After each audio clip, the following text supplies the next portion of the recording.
जय माँ आदिशक्ति, जय माँ जगत जननी, जय माँ जगदम्बा। आज आप सभी लोगों के सन्मुख माता कामाख्या के बड़े ही शक्तिशाली मंत्र को प्रकट करूंगा। इस मंत्र का प्रभाव यह है कि आपकी जो भी मनोकामना है वह शीघ्र अतिशीघ्र पूर्ण होगी। इस मंत्र का प्रयोग तभी करते हैं जब भैया पानी सिर के ऊपर हो जाए, जब शत्रु आपका जीना दुश्वार कर दे, तभी इस मंत्र का प्रयोग करें।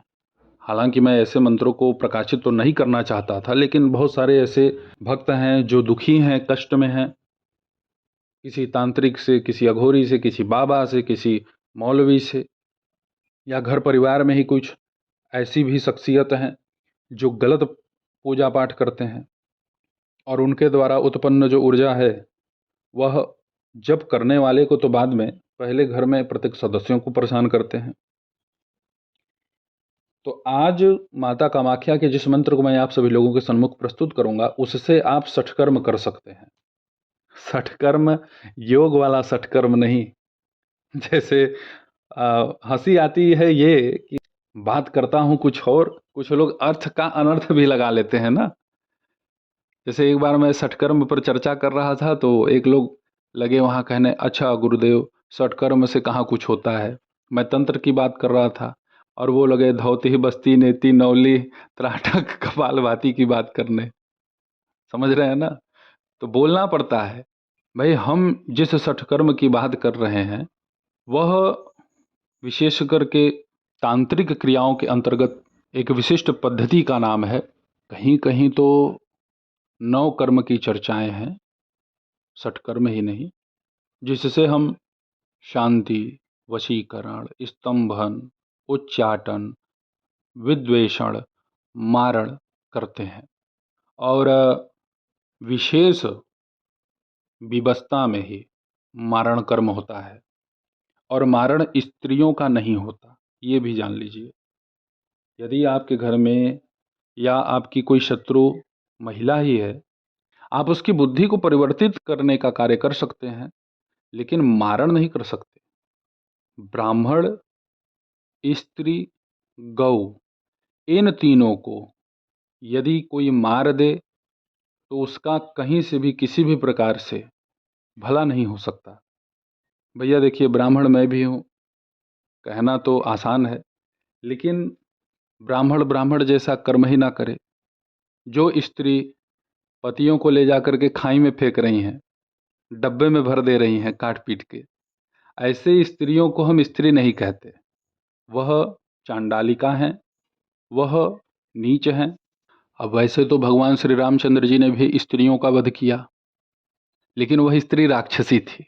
तो जहां आवश्यकता है, कोई क्रोध में, उन्माद में, अपने पद प्रतिष्ठा के मद में चूर होकर के यदि किसी भी निर्दोष को प्रताड़ित करता है, सताता है, तो उसका अहित तो होना ही होना है। समय लगता है भाई, अभी बोलबाला है ना, पाप का बोलबाला बड़ा अच्छा होता है। लोगों को ये आभास होता है कि मुझसे श्रेष्ठ, मुझसे बड़ा तो कोई है ही नहीं, मैं सबको देख लूँगा। लेकिन उन्हें ये पता नहीं है कि यमराज उनको भी देख रहे हैं, उनको भी एक दिन यह चोला छोड़ना ही होगा। तो आज जो दबदबा बनाए हुए हैं, चाहे वो जमीन में जाएंगे, चाहे वो अग्नि में जल जाएंगे। और कभी कभी तो भैया कुछ लोगों को न जमीना नसीब होती है और न आग ही। तो माता कामाख्या के मंत्र को आप सुन लीजिए। ओम त्रींग क्लींग त्रींग कामाख्ये अमुक, जो जैसी हमारी आवश्यकता है, मारय मोहय उच्चाटय विद्वेषय आकर्षय स्तंभय, जो भी हमारी इच्छा होगी उसको हमें आगे 2 बार बोलना है। जैसे स्तंभय स्तंभय, मारय मारे, जो भी।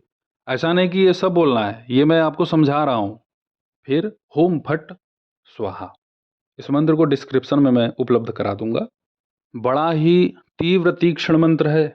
मजाक के तौर पे तो इसको जपना ही नहीं है, खेल खेल में देख लेते हैं अच्छा कुछ होगा कि नहीं होगा, ये सब नहीं। ऐसे करेंगे तो भैया आप खुद ही इसके दंड के भागी हो जाएंगे।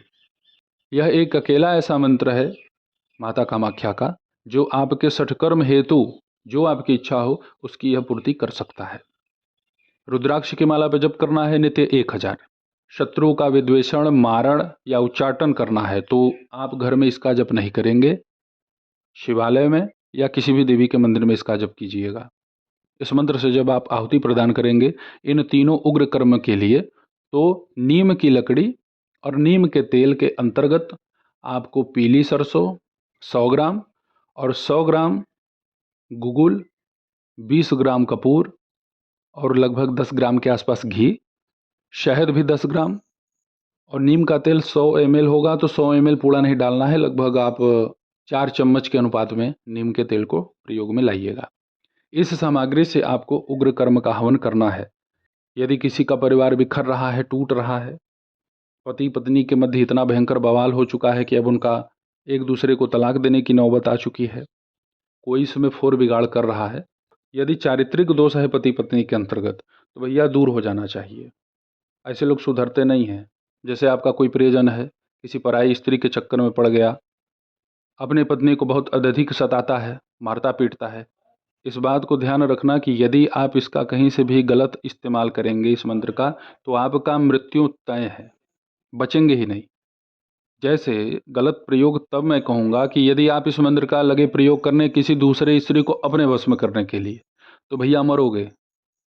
ये सब फालतू का काम न मैं बतलाता हूँ, ना इसमें किसी प्रकार की कोई मेरी रुचि है। मैं तो यहाँ पे जो प्रयोग दे रहा हूँ वो प्रयोग ही ये है कि आपका परिवार है, वह परिवार एक रहे। घर में अधिक कोई शराब पी रहा है, बात ही नहीं मान रहा, बात समझाने पे लगता है गाली गलौज करने, तो ऐसे व्यक्तियों के भी चित्त मन को सुधारने के लिए, उसकी बुरी आदत को सुधारने के लिए आप अमुक के जगह उसका नाम लगा सकते हैं। और अमुक की जगह उसका नाम लगा करके उचाटे विद्वेषे मारे मत कर देना, वहाँ पे आकर्षय करना। या आप वहाँ पे ऐसे भी बोल सकते हैं, जैसे वह मदिरा पी रहा है तो दुर्गुण ही तो है, तो वहाँ पे आप अमुक, जैसे उसका नाम जो भी हो गया नाम, उसके बाद सर्व दुर्गुण स्तंभय स्तंभय, तब फिर होम फट स्वाहा, ऐसे भी कर सकते हैं। बड़ा ही शक्तिशाली तीव्र मंत्र है। इसका प्रभाव आपको शीघ्र अतिशीघ्र देखने को मिलेगा। जैसा आप जप करेंगे, जितना मन लगा करके आप माता की शरणागति लेंगे, उतना ही शीघ्र अतिशीघ्र आपको इसका प्रभाव देखने को मिलेगा। अनेकों लोग इससे लाभ लिए हैं। तो माता कामाख्या की कृपा आपके ऊपर बने। शांति पुष्टि कर्म हेतु यदि आप हवन करना चाहते हैं तो आम की लकड़ी पे गुगुल 100 ग्राम, गुड़ 20 ग्राम, शहद 20 ग्राम और घी 20 ग्राम। आम की लकड़ी 2 किलो 3 किलो अपने हिसाब से आप इसको मैनेज कीजिएगा। बस इस मंत्र का जब आपको करना कितना है ये भी जान लीजिए। कम से कम 40,000, और 40,000 का ही आपको दशांश हवन करना है। 40,000 का दशांश हवन 4,000। तो आप सब मेरे द्वारा बतलाए गए इस अति गोपनीय मंत्र का जप करें। जो भी आपके जीवन में चल रही परेशानी समस्या है उससे आप पूर्णतया मुक्ति पा सकते हैं। इस मंत्र में वह सामर्थ्यता है। तो ऐसे ही आप सभी लोगों की सेवा में मैं उपस्थित होता रहूँगा दिव्य विषयों के साथ। तब तक आप सभी अपना ध्यान रखें, सुखी रहें, स्वस्थ रहें। जय माता दी। हर हर महादेव।